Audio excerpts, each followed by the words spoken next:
తూర్పుగోదావరి జిల్లా నిడదవోలు మున్సిపాలిటీ జనసేన కైవసం చేసుకుంది. ఆ పార్టీకి ఒక్క కౌన్సిలర్ లేనప్పటికీ జనసేన ఖాతాలో చేరింది. ఈ మున్సిపాలిటీలో మొత్తం 28 కౌన్సిలర్లుండగా ఇందులో 27 మంది వైసీపీ, ఒకరు టీడీపీ కౌన్సిలర్ గెలుపొందారు. సాధారణ ఎన్నికల అనంతరం చైర్మన్ తో పాటు 9 మంది జనసేనలో చేరిపోయారు. దీంతో గత నెల 20న వైసీపీ కౌన్సిలర్లు 17 మంది సంతకాలతో చైర్మన్ ఆదినారాయణపై కలెక్టర్కు అవిశ్వాస తీర్మానం నోటీసులు ఇచ్చారు. ఆ నోటీస్ ఇచ్చిన వారిలో 3 కౌన్సిలర్లు జనసేనలో చేరడంతో అవిశ్వాస తీర్మానానికి ఇచ్చిన నోటీసును జిల్లా కలెక్టర్ ప్రశాంతి తిరస్కరించారు.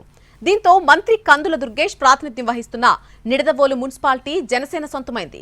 పార్టీ సిద్ధాంతాలు, పవన్ కళ్యాణ్ ఆశయాలకు ఆకర్షితులై మున్సిపల్ చైర్మన్, వైస్ చైర్మన్ సహా 14 మంది కౌన్సిలర్లు జనసేనలో చేరారని తెలిపారు మంత్రి కందుల దుర్గేష్.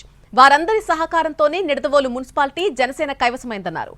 నిడదవోలు పట్టణాన్ని తమ హయాంలో మరింత అభివృద్ధి చేస్తామని హామీ ఇచ్చారు.